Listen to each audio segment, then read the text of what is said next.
हमारा आज की प्रेस वार्ता करने का मकसद था। पहला तो 27 जुलाई को हमारे जो विपक्ष के नेता हैं भूपेंद्र सिंह हुड्डा जी, हमारे जो प्रदेश के अध्यक्ष हैं देभान जी, कैप्टन अजय यादव जी, हमारे यहाँ से जो प्रत्याशी रहे आदरणीय राज बब्बर जी और हमारे सांसद दीपेंद्र हुड्डा जी का एक कार्यक्रम यादव भवन में सुबह 10 बजे होने जा रहा है। अभी जितने भी ज़िले हमारे हुए हैं जहाँ पर लोकसभा के चुनाव हो चुके हैं, वहाँ कांग्रेस पार्टी कार्यकर्ता धन्यवाद सम्मेलन कर रही है, तो उसी के तर्ज के ऊपर वहाँ पर हो रहा है। तो आपके माध्यम से जितने भी हमारे रेवाड़ी के लोग हैं, ज़िले के लोग हैं, उनको हम आमंत्रित करते हैं कि इस कार्यक्रम के अंदर आएँ। इसके साथ साथ आप लोगों को भी मैं अपनी तरफ से निमंत्रण देता हूं कि आप भी उस कार्यक्रम को शोभा बढ़ाएं और उसको कवर करें। आप जानते हैं कांग्रेस पार्टी का प्रदर्शन अब की बार लोकसभा चुनाव में बहुत बेहतरीन रहा। पिछली बार जहां लोकसभा चुनाव में हम एक भी सीट नहीं जीत पाए थे, अब की बार कांग्रेस पार्टी ने 5 लोकसभा सीट जीती और अगर आप यहां का नतीजा देखेंगे तो यहाँ का नतीजा भी बहुत अच्छा रहा। हमारे प्रत्याशी को 7,30,000 से ज़्यादा मत मिले, जो कि पिछली बार से करीबन 2.5 लाख ज़्यादा थे। तो उसके लिए हम आभार प्रकट कर रहे हैं हमारी जनता का। उसके साथ साथ बहुत सारे ऐसे मुद्दे हैं जो आज प्रदेश पूरी तरीके से त्रस्त है, चाहे बेरोज़गारी हो, महंगाई हो। आप देख रहे हैं जिस तरह से आए दिन हम धरने प्रदर्शन देख रहे हैं। काफ़ी करीबन 20 दिनों से हमारे जो कंप्यूटर ऑपरेटर के साथी हैं वो स्ट्राइक पे बैठे हुए, उनकी कोई सुध लेने वाला नहीं है। आज ही आप लोग देख रहे होंगे हमारा जो सिविल हॉस्पिटल है वहाँ आज कोई भी डॉक्टर वहाँ पर नहीं है, नर्सेज वहाँ पे नहीं आई हैं। मेरी अभी बात हो रही थी, 4 डेड बॉडीज़ हैं जो वहाँ पर अभी रखी गई है, जिनका पोस्टमार्टम करने के लिए कोई डॉक्टर वहाँ नहीं है। और जो मांग भी वहाँ पर हमारे डॉक्टर साथी रख रहे हैं वो बिल्कुल वाजिब मांग है। आज से पहले भी उन्होंने पेन डाउन की, आज से 10 दिन पहले स्ट्राइक करी थी, तब भी उन्होंने चेताने का काम किया था। हमने भी लगातार सरकार को विधानसभा सत्र के अंदर चेताया है कि डॉक्टरों की बहुत भारी कमी हरियाणा के अंदर है। आप लोगों ने भी देखा होगा पिछले समय में 20 डॉक्टरों की कमी हमारे सिविल हॉस्पिटल के अंदर थी। और जो मांग है हमारे डॉक्टर साथियों की वो भी बहुत वाजिब है। एक तो जो बॉन्ड लिया जाता है मेडिकल के अंदर वो 1 करोड़ रुपए है, उसको उन्होंने मांग ये रखी है कि उसको घटाकर 50 लाख किया जाए। उसके साथ साथ जो एसएमओ की डायरेक्ट भर्ती की जाती है उस पर रोक लगाई जाए, क्योंकि जो डॉक्टर है जो क्लास 1 है उनकी भर्ती में जो उनकी प्रमोशन है वो नहीं हो पाती, क्योंकि डायरेक्ट सरकार जो है भर्तियाँ ऊपर से कर देती है, जिस वजह से उनकी प्रमोशन में रुकावट हो जाती है। इसके साथ साथ आप देखिए जितने भी बहुत सारे डॉक्टर्स हैं जो विशेष कार्डर से आते, चाहे कार्डियोलॉजिस्ट है या न्यूरोसर्जन है या आपका गायनोकोलॉजिस्ट है, उसको कोई विशेष इनकी तरफ से सरकार की तरफ से उनको कोई भत्ता नहीं मिलता है। ये उन्होंने 3-4 अपनी प्रमुख रूप से मांग रखी है। तो उन सभी मांगों का हम लोग समर्थन भी करते हैं। हम लोगों ने देखा है कि किस तरह से कोरोना काल के दौरान भी हम लोगों ने देखा कि किस तरह से हमारे देश को अगर बचाने में अगर किसी का सबसे बड़ा योगदान रहा तो हमारे डॉक्टरों का रहा। तो हम उनकी सारी मांग जो रही है उनको हम पुरजोर तरीके से उनका समर्थन भी करते हैं। मेरी लगातार बात भी हुई है सरकार से कि इन मांगों को मानना चाहिए और आने वाले समय में जब विधानसभा का सत्र आएगा उन मुद्दों को हम उठाएंगे भी।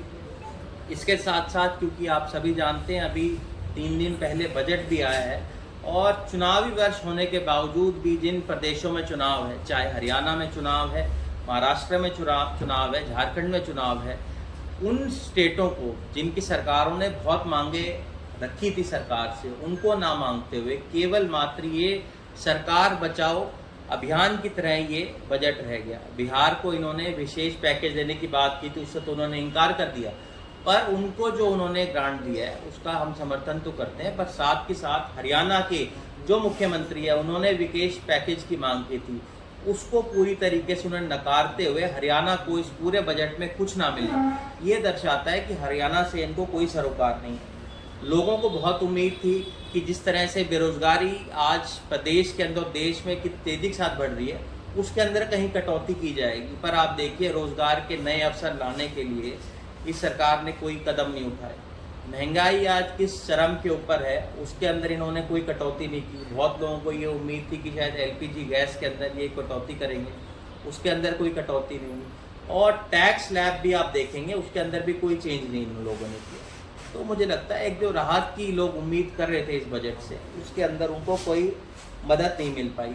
एक बहुत पुरानी मांग हमारे प्रदेश की थी SYL की, अब की बार तो SYL का नाम भी नहीं था केंद्रीय बजट के अंदर। ये दर्शाता है कि इनको हरियाणा से कोई इनको सरोकार नहीं है। लोगों को बहुत उम्मीद थी कि हमें पानी का जो हक है, जिसके लिए हम लगातार लड़ाई लड़ रहे हैं, उसके अंदर हमें कोई फ़ायदा मिलेगा, और उसके अंदर कोई इन्होंने नहीं दिया।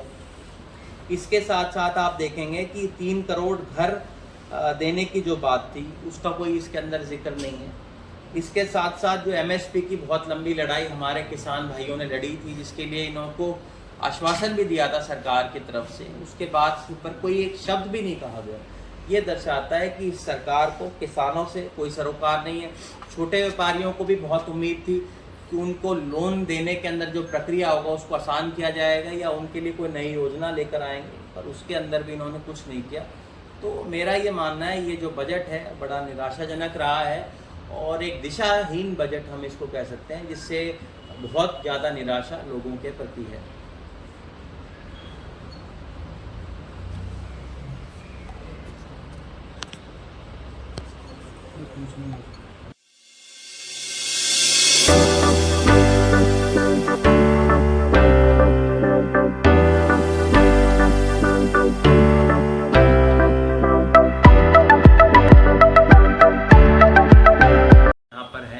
हमारे अपने यहाँ से PWD मिनिस्टर हैं डॉक्टर बनवारी लाल, हमारा हरियाणा मांगे हिसाब कार्यक्रम बावल के अंदर ही था, और हमें बड़ी शर्म महसूस हो रही थी कि जब हमारा अपना PWD का मिनिस्टर है तब सड़कों का ये हाल है। तो मुझे लगता है 10 साल का वर्ष बीत जाने के बाद भी कोई काम इस इलाके के अंदर ना कराना, कोई नई परियोजना ना आना, ये दर्शाता है कि लोग इस बात का तो हिसाब लोग मांग रहे हैं बीजेपी सरकार से कि 10 सालों में आप लोगों ने हमें क्या दिया। हमें 10 सालों के अंदर बेरोजगारी के अलावा इन्होंने कुछ नहीं दिया। महंगाई जो इन्होंने किस कदर बढ़ा दी, आप देखिए, टूटी हुई सड़कें आपको शहर में हर जगह नजर आएंगी, गंदगी के ढेर नजर आएंगे, बेसहारा पशु नजर आएंगे। और ये तो इनकी तब ये हालात हैं जब इनकी तीनों जगह इनकी सरकार है, ट्रिपल इंजन की सरकार ये कहते हैं, जब ये नगर परिषद इनका है, केंद्र सरकार इनकी है, राज्य सरकार इनकी है, उसके बावजूद भी आज जो हालात हमारे यहाँ पर है, इसका जवाब तो देना पड़ेगा बीजेपी को आने वाले समय में। और जो हरियाणा मांगे हिसाब कार्यक्रम जो हम चला रहे, उसका मुख्य उद्देश्य यही है कि ये बताएं कि इन्होंने जो वादे किए थे, चाहे 2 करोड़ रोजगार देने की बात थी जो इन्होंने कहा था, या ये कहा था कि भाई हरियाणा को विश्व स्तर के ऊपर लेके जाएंगे। आज आप बताइए हरियाणा की क्या हालात है। थोड़ी सी बारिश होने के बाद भी आज शहर डूब जाते हैं। आप लोगों ने पिछले दिनों में देखा होगा, रेवाड़ी में थोड़ी बारिश हुई आधे घंटे की, उसके अंदर पूरा शहर डूब गया। ये तो मैं कहूँगा कि लोगों की कुछ बदकिस्मती है हमारी कि वर्षा नहीं हुई, जिससे लोगों से किसानों को नुकसान हो रहा है, पर शहर के लोगों को राहत मिली कि अगर ये बारिश और ज़्यादा हो जाती तो कितनी ज़्यादा तकलीफें लोगों को आए दिन होती। ये तो हम सबके सामने। 10 साल राव जी, आप सड़क पे सरकार से हिसाब मांग रहे हैं, इधर ईडी ने आपके नेताओं से हिसाब मांगना शुरू कर दिया। देखिए, बड़ा ही दुर्भाग्यपूर्ण है कि आज के समय के अंदर जहां हम देख रहे हैं केवल मात्र जितने भी विपक्ष के नेता हैं उन्हीं को टारगेट किया जा रहा है। चुने हुए मुख्यमंत्री अरविंद केजरीवाल जी, चुने हुए मुख्यमंत्री अरविंद केजरीवाल जी आज वो कितने दिनों से जेल में है। हमारे मुख्यमंत्री सुरेन जी हैं, उनको कितने दिन उन लोगों ने जेल में रखा। आप लगातार देख रहे हैं क्या विपक्ष के सारे नेता ही हैं जिन्होंने भ्रष्टाचार किया हुआ है। आपको भी इतने साल हो गए, 10 साल बीत जाने के बाद भी क्या इनको एक भी नेता नहीं मिला बीजेपी के अंदर जिसने भ्रष्टाचार किया। तो मुझे लगता है केंद्र जांच एजेंसियां जो हैं, ये पहले जमाने में कहा करती थी कि जो CBI है वो पिंजरे में बंद है तोता।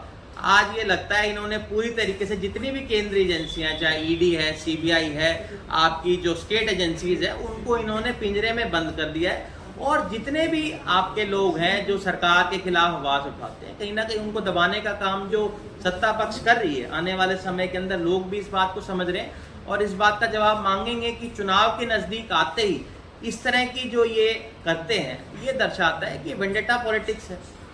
सर, क्या प्लानिंग रहेगी? 10 साल का किला है बीजेपी का, उसको तोड़ पाएंगे? क्या प्लानिंग है कांग्रेस की आने वाले 2024 चुनाव? किला तो हम अपने आप ही देख रहे हैं कि ढह रहा है। आप लोगों ने भी देखा होगा, जहां कांग्रेस पार्टी पिछला चुनाव जब हम लोगों ने लड़ा था तब हमारी एक भी सीट नहीं आई थी। और जब विधानसभा के चुनाव हुए तब हम लोगों ने 31 सीट जीती। अब की बार तो कांग्रेस पार्टी का प्रदर्शन बहुत बेहतर रहा, हमने 10 में से 5 सीटें जीती। उसके अलावा आप देखेंगे पूरे प्रदेश के अंदर कांग्रेस पार्टी की जो वोट प्रतिशत है वो हर जगह बढ़ी है, कांग्रेस पार्टी की जो वोट है वो हर विधानसभा में बढ़ी है। हमारे यहाँ पर करीबन 35,000 बढ़ी, आप अगर बावल में जाएंगे तो वहाँ भी 30 से 32,000 बढ़ी। तो हर जगह आप अगर आकलन करेंगे तो कांग्रेस पार्टी ने लगातार अपना ग्राफ को बढ़ाया है। और ये जो पिछला चुनाव था ये तो क्योंकि आप जानते हैं बाइपोलर होता है, विधानसभा चुनाव के अंदर और भी बहुत सारे मुद्दे होंगे जो स्टेट के मुद्दे होंगे, जो आज बदहाली है प्रदेश की, उस सब चीज़ों को देखते हुए हमें पूर्ण रूप से उम्मीद है कि सत्ता से भाजपा जो है वो बेदखल हो रही है और आने वाले समय के अंदर कांग्रेस पार्टी लोगों की जो इच्छा की सरकार है उसको बनाने जा रही है। इसी के कारण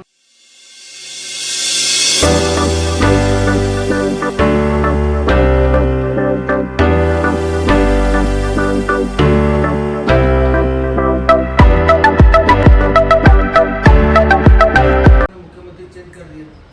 देखिए मुख्यमंत्री को कहीं सरकार आप मुख्यमंत्री को जानता है कि बीजेपी के बहुत नेता हैं जो विधानसभा की तैयारी कर रहे हैं, पर मेरी उन सब लोगों से हाथ जोड़ के ये दरख्वास्त है कि आप बीजेपी की तरफ से तैयारी कर रहे हैं पर जनता के सवालों का भी जवाब आपको देना चाहिए। आज जो बदहाल हालत है शहर की, आज टूटी सड़कें हैं, आप स्वयं अपनी सरकार पे आरोप लगाते हैं कि फैमिली आईडी की समस्या है, प्रॉपर्टी आईडी की समस्या है और आप खुद ही उस घेरे के अंदर फंस जाते हो।